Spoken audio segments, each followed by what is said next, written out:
Tihak oklianakahtuk ihaninuton isa banaktutuha.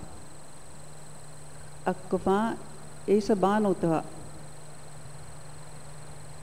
Nekta rapakahton ittimahkuk amahilkuk ihanias kelkas kahata. Nekta tutsina maakafukuk akko intiyapka fauhtas kahkatuha. Itu coba pelan mukhatsa tahun oke capa ulacita. Atiak askahka ko capa itu coba itintasan amakato. Alahkat albamu ganahkan alahkat kosa to ganahkato. Akkah cuman albamu kosa disuruk timaslah kitik itayakon isa banu to.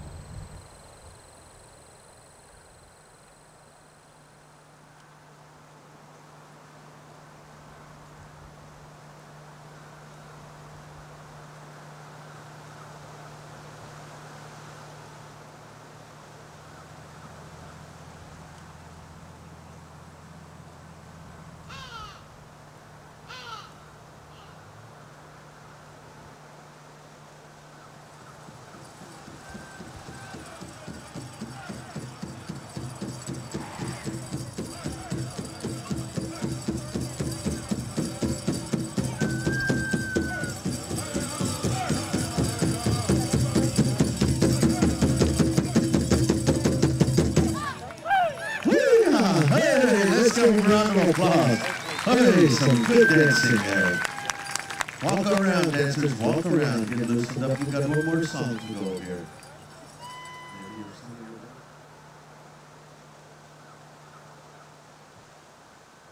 It was right here where my mother grew up. Back then, this lake wasn't even here. It was just a creek. A lot of things have changed since then.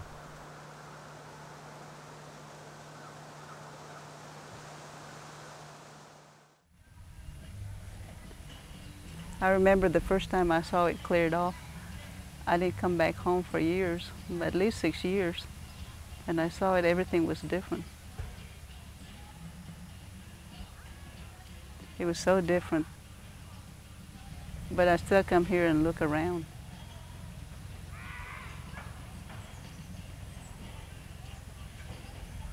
Now it's noisy. It was real quiet.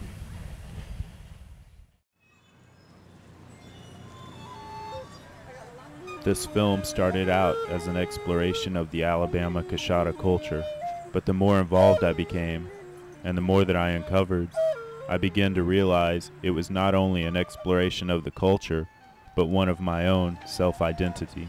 What are you filming for? Documentary. For what? On Alabama-Coushatta. For the tribe? Yeah, just for the tribe.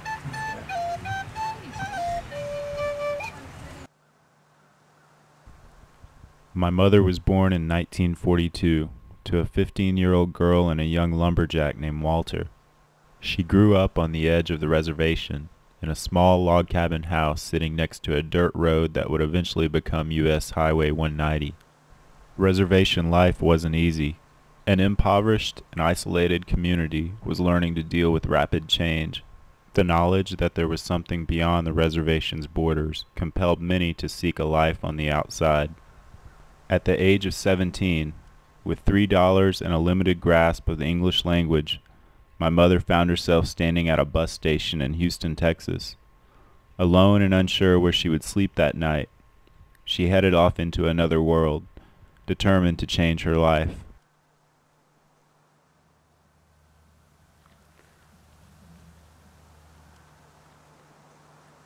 And in Houston, I remember on my first job, I had to walk about 20 miles to work in a little cafe.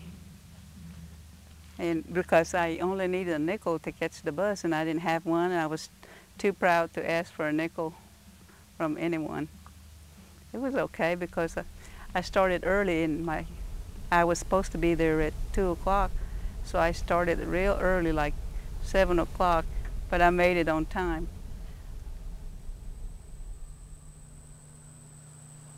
In 1972, after 12 years of life in the city, my mother married a 32-year-old Missouri farm boy turned computer engineer. I was born 4 years later in March of 1976. As the child of an interracial couple, growing up off the reservation, identity would be something that I would struggle with for a very long time.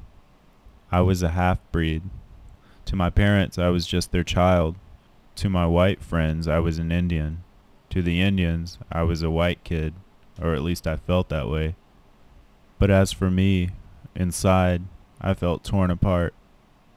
My heart told me I was a Coushatta, and I was proud of that. But did I look like one? Did I act like one? What the hell was an Indian anyway?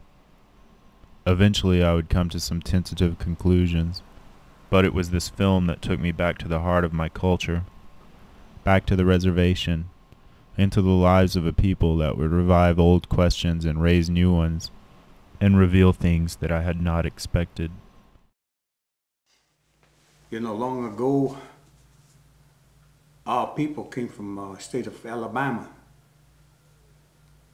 Back in really 1541, when the European colonists arrived here to this America here, and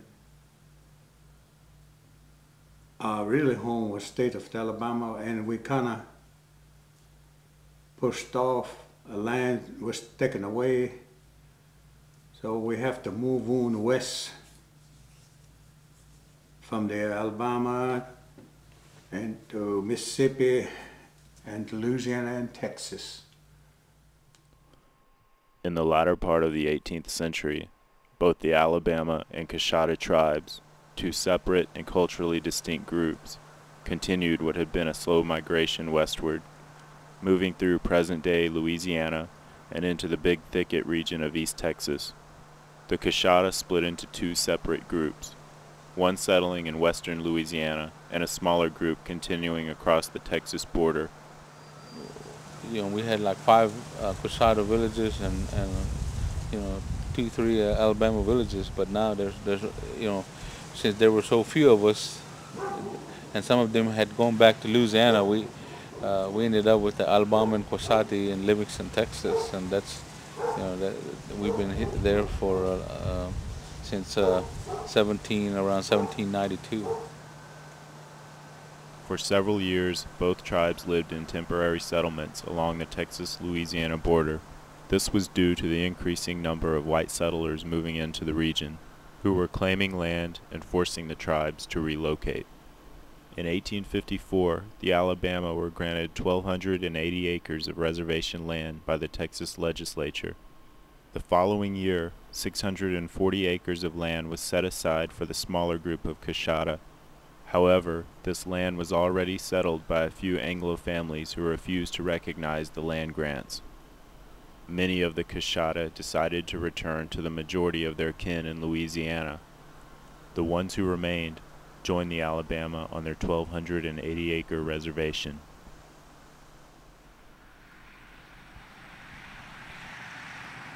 Today, the reservation encompasses 4,600 acres. Tribal enrollment numbers near 1,000, with about half of the members living on the reservation and the other half living in outlying areas and beyond. Since the mid-60s, tourism has provided a major source of revenue for the tribe. Before I began this film, I often wondered how much of what the tourists were seeing was authentic culture. From what I knew, most of the traditional dances were already lost. The religion was non-existent, and the language was on the verge of disappearing.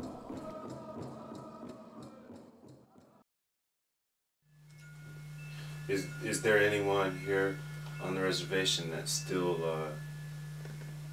practices like the old traditional religion? Like the sun, you said there's sun worshippers and moon worshippers. Anyone? I don't think so. It might be, but if he does, they won't want to be known. Why don't you think they would want to be known? Oh, it's kind of out of the way now. You know, it used to be. You can see traditional old ways were still practicing then. But nowadays everything's modern, and well, I guess maybe they still do. I don't know. I never have heard anybody doing that. Most native people, they believe in circle because, you know, the circle represent circle within circle having no beginning, no end. To us, this is beautiful and fitting symbol and reality. At the same time, the expressing harmony of life and nature. If I could freeze time, I would, but I guess that's impossible. This is Jack Batiste, an elder and one of the few tribal members I came across who knew something of traditional religion. He admits that he only knows bits and pieces, that Christianity has overshadowed what our ancestors once held most sacred. But he's on a quest to revive what's been lost, and in him I find a kindred spirit and a source of inspiration for the future.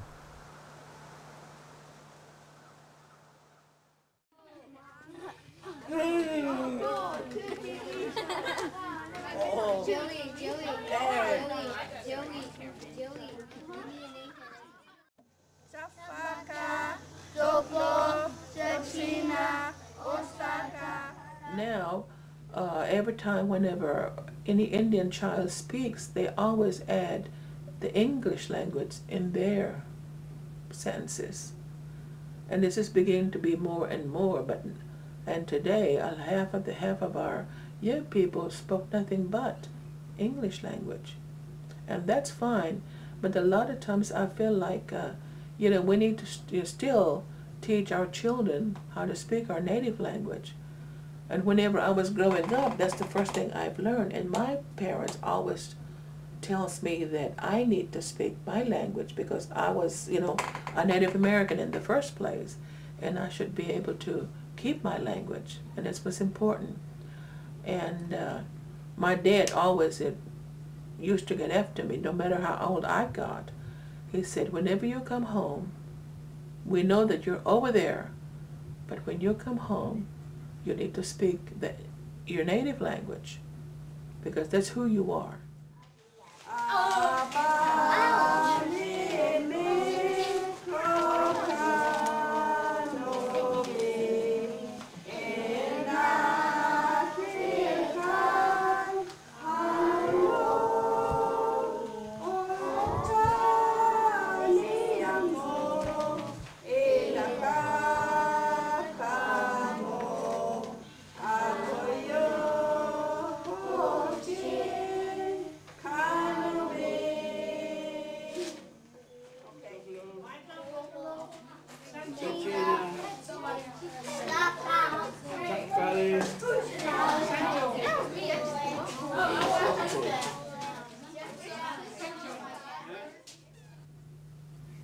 And one of the things that I recall is whenever we were in the first grade, we were discouraged to speak our language. And anytime whenever we speak the language in Indian, we were either punished or we were reported to the superintendent. And in the classroom, I understand, that we are to speak English. But if we got away from there, I feel like it's our business to speak our native language because that's who we were. And we were with all the Indian-speaking people. And yet, she took our names to report us. I feel like this was wrong. My mother now regrets not having taught me the Coushatta language as a child, but at the time, she was worried about my future. She remembered the difficulty she had trying to speak English in a country that looks down on anyone who can't speak it properly, whatever properly is. Sometimes, I wish I had learned my mother's language, but it's not so important. I would much rather have a mother who loved me so much that she would sacrifice anything to give me a better life. Sometimes they invite me to go to school, down to schools and talk to them. And I enjoy talking to the children. Sometimes they ask me, why are you wearing American clothes? Don't even go, I'm wearing this because I'm an American.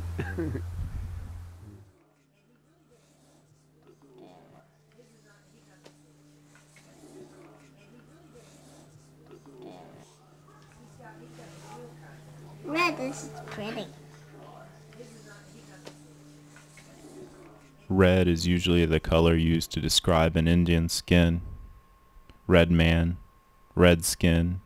The image of Indians to most is a noble savage, a feathered warrior clinging to an outdated past. The American Indian has been reduced to a painting on the wall, a mascot, a stereotype to be pitied by a modern world. Tomahawk chops and toy teepees and co-opted spirituality. Maybe one day we should all take our tomahawks, get drunk, chant a prayer, and do some scalping. Stereotypes produce anger and hate and a poor self-image, and those are dangerous things. But maybe I'm just speaking for myself. Oh, but I forgot. Am I an Indian? Who am I to speak? My skin isn't red. It's half white. Long ago, you know, we convert to Christianity, and they're going to think back. They're going to say, why, you know? Because we were scared too, you know, that those Europeans, they scared us, you know. They said, if you don't join it, one said, you're gonna burn up, you know, like that. Once we're gonna cut your hands off, you know, and that's what frightening, you know, and if you don't go to church like 3 times, you're out of it, and they kick you out, you know. That's the way they do, you know, Christianity, and they'll tell you, and they scared you, and they put a fear in front of you to scare you, you know. Because, you know, the other way, like our way, we encourage them, your future, you know, we tell them like that. We don't scare them our way of religion. We'll tell them, you know, for the good way of the worshiping. Because the man above gives to us. He made us all. He put us here in America and worshiping the feeling, the rhythm, you know, so and so.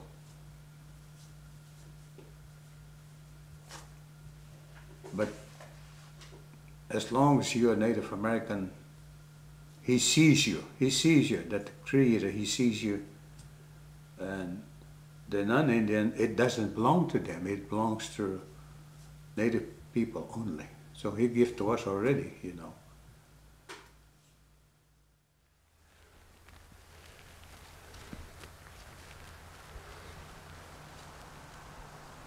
Perhaps, by the turn of the next century, there won't be any Alabama or Coushatta people who can speak their thoughts in the language of their ancestors, who can tell the old tales to their children, who can be more than a fading memory hanging on some family's living room wall. Perhaps there will be. Everything evolves and changes. If those things are lost, they'll return. Those same tales, that same way of viewing the world, it will all return eventually. The people it returns with may look different. They might not speak the same language, but those basic elements will be there.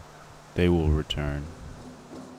New circle of the children, it can go on and on.